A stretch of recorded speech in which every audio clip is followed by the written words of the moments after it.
கூட்டணி கட்சிகளுக்கான ஒரு நெருக்கடி இருக்கிறதா அல்லது உருவாக்கப்படுகிறதா? நான் ஏற்கனவே சொல்லிட்டேன். கூட்டணி என்கிற போது வெவ்வேறு கட்சிகள் ஒரு குறிப்பிட்ட நோக்கத்துக்காக ஒன்று சேர்றாங்க. அதே சமயத்தில் எல்லா பிரச்சனையிலையும் திமுக எடுக்கிற நிலைப்பாட்டை அதனுடைய கூட்டணி கட்சிகள் எடுக்க வேண்டும் என்று நினைப்பது சரியல்ல. அது சாத்தியமே கிடையாது. ஒரு மசோதா நிறைவேற்றப்பட்டு அதை பின்வாங்கினது போன தேர்தலுக்கு முன்னாலேயா பின்னாலேயா?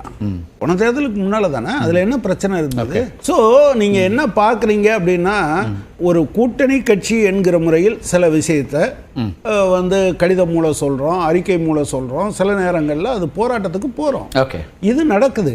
நீங்க நிறைவேற்றப்பட்ட மசோதாவை நீங்க கைவிட்டே ஆக வேண்டும் என்று நினைக்கிறது இருக்கு இல்லையா, அது தவிர்க்கவே முடியாம தமிழ்நாட்டுக்கு ஒரு மிகப்பெரிய டேமேஜ் கொண்டு வரும்னு சொல்லியிருக்கோம். அரசு ஊழியர்களை என்னைக்காவது திரு எடப்பாடி பழனிசாமி அவர்கள் அரசு ஊழியர் சங்கத்தை அழைத்து பேசியிருக்காரான்னு கேளுங்க.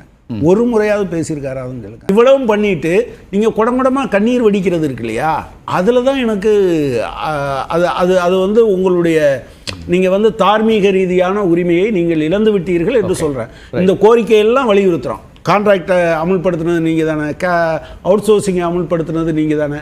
அது இன்னைக்கும் இருக்குங்கிறது நிச்சயமாக திமுக அரசாங்கம் அரசு ஊழியர்கள் ஆசிரியர்கள் பகுதியில் இருக்கக்கூடிய இந்த கோரிக்கைகளை நிறைவேற்றி தர வேண்டும் என்கிறத நாங்கள் வலியுறுத்துகிறோம். எங்களுக்கு இருக்கிற தார்மீக உரிமை உங்களுக்கு எங்கே இருக்குன்னு நான் கேட்குறேன். நீங்கள் தமிழ்நாட்டு மக்கள்கிட்ட என்ன சொன்னீங்கன்னா, ஒன்றா இருந்தோன்னா எங்களுக்கு காசு கிடைக்கணும். அதில் டிஸ்பியூட்டே கிடையாது. 2017 ஜிஎஸ்டி அமலாகுது.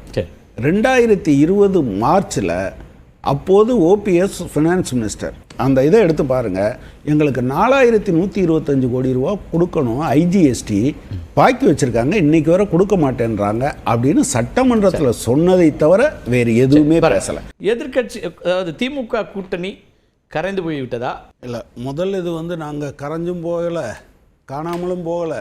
எதிர்கட்சியாக இருந்தாலும் பல்பீர் சிங் 41 பேருக்கு பல்ல பிடுங்கிட்டாருன்னு நாங்கள் ஆர்ப்பாட்டம் நடத்திட்டு இருக்கையில் உங்கள் கட்சி எம்எல்ஏ இசக்கி சுப்பியா அவர் நல்லவர்னு சொன்னார். நாங்கள் போராட்டம் நடத்தினோம், கவர்மெண்ட்டை சஸ்பெண்ட் பண்ணி. அப்போ காணாமல் போனது யார்? வேலை நேரத்தை அதிகரிக்க வேண்டும் என்று ஒரு மசோதாவை பாஸ் பண்ண பிறகும் கவர்மெண்ட் எடுத்து போராடுறோம், தொழிற்சங்கங்கள் போராடுது. 12 மணி நேரம் வேலை. நீங்கள் என்ன பண்ணீங்க? அப்போ நீங்களும் பாஜகவும் கைகோர்த்து ஒன்றா நீங்கள் வெளியே நின்றுட்டு இருந்தீங்களே தவிர அதை பற்றி நீங்கள் ஏதாவது மரியாதைக்குரிய எடப்பாடி பழனிசாமி அவர்கள் பேசியிருக்காரான்னு நீங்கள் கேளுங்க பார்க்கலாம். சாம்சங் பிரச்சனை வந்தது, அவர் கேட்டார் நீங்கள் ஏன் அங்கே போனீங்கன்னு. நாங்கள் ஒரே கட்சியெல்லாம் ஒன்றும் கிடையாது, நாங்கள் 2 பேரும் வேற வேற கட்சி.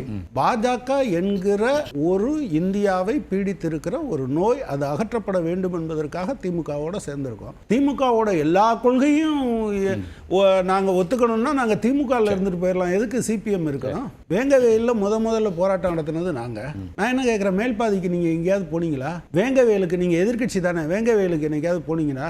நீங்க எதிர்கட்சி தானே. 2016 பே கமிஷன் அனௌன்ஸ் பண்ணாங்க. திரு எடப்பாடி பழனிசாமி அவர்கள் அதை இம்ப்ளிமெண்ட் பண்ணாரா? 2017 அக்டோபர்ல இருந்து 21 மாசம் அந்த பணத்தையே கொடுக்கல. ஒன்று, கோர்ட்டில் போய் நீங்கள் அமுல்படுத்த வேண்டும் என்று நாங்கள் சட்டம் போட்டால் தான் தீர்ப்பு சொன்னால் தான் அமுல்படுத்துவீங்கன்னா நாங்கள் சொல்கிறோன்னு சொன்ன பிறகு 21 மாதம் இல்லாமல் பண்ணாங்க. லீவ் சரண்டர் நிப்பாட்டி வச்சது யாரு? நீங்கள். கான்ட்ராக்டை ஆரம்பித்து வச்சது யாரு? நீங்கள். அவுட் சோர்சிங் ஆரம்பித்து வச்சது யாரு? நீங்கள். பட் இந்த எல்லாமும் இப்போதும் இருக்கிறது. இந்த அரசாங்கம் இதையெல்லாம் செய்யக்கூடாது. நீங்கள் இப்போ புது பென்ஷன் திட்டத்தை நீங்கள் கொண்டு வந்தது நீங்கள். இதை மாற்றணும்னு சொல்லி போராடிட்டு இருக்கிறது நாங்கள். இந்த போக்குவரத்து கழகத்தில் இருக்க ஊழியர்களுக்கு, ரிட்டையர் ஆனவங்களுக்கு டிஏவை நிறுத்தி வச்சது யாரு? 68 மாதம் நீங்கள். அதை இந்த அரசாங்கம் தொடருது, அதை எதிர்த்து எங்கள் போராட்டம் நடக்குது. ஓய்வு பெறுகிற நாளிலேயே இந்த அவங்களுக்கு ஃபைனல் செட்டில்மெண்ட்டு அநேகமாக சில பேர் தற்கொலை கூட பண்ணிக்கிட்டாங்க. இப்போவும் கூட அவங்க துயர நிலை நீடிக்குது. ஆனால் நீங்களும் அந்த காலத்தில் முத ஆரம்பிச்சு வச்சு 68 மாதம் கொடுக்காம வச்சிருந்தது நீங்கிறத மறந்துடாதீங்க. எனவே இந்த பிரச்சனையில் இதையெல்லாம் நீங்கள் ஒட்டுமொத்தமாக நீங்கள் நிறுத்திடணும் அப்படிங்கிற கோரிக்கை வச்சு நாங்கள் போராடிட்டு இருக்கோம். நாங்கள் வேற கட்சிங்கிறதுனால தான் போராடிட்டு இருக்கோம். நீங்கள் என்ன பண்ணிட்டு இருக்கீங்க? நீங்கள் கடந்த காலத்தில் நீங்கள் இதே விஷயத்தை எல்லாம் நீங்கள் தான் துவக்கி வச்சிங்க, நீங்கள் செஞ்சுக்கிட்டு இருந்தீங்க.